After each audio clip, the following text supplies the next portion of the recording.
Hello everyone, in this video I'm going to show you how you can fix the SYS error on your Windows.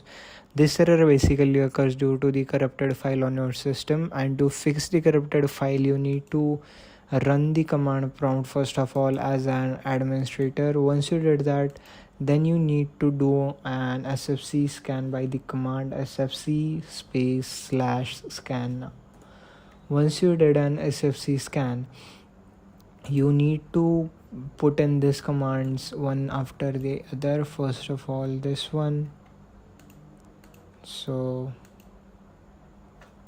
once I put it in here, I would press enter.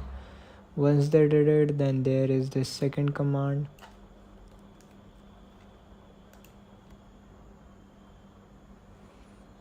You put it after this one. Once this scan is complete, you will put in the second command, which is this one, and then you will put in the third command, which is this one, which will probably fix all the corrupt files, and then you just need to restart your Windows. If you found this video useful, make sure to like, share and subscribe to my channel.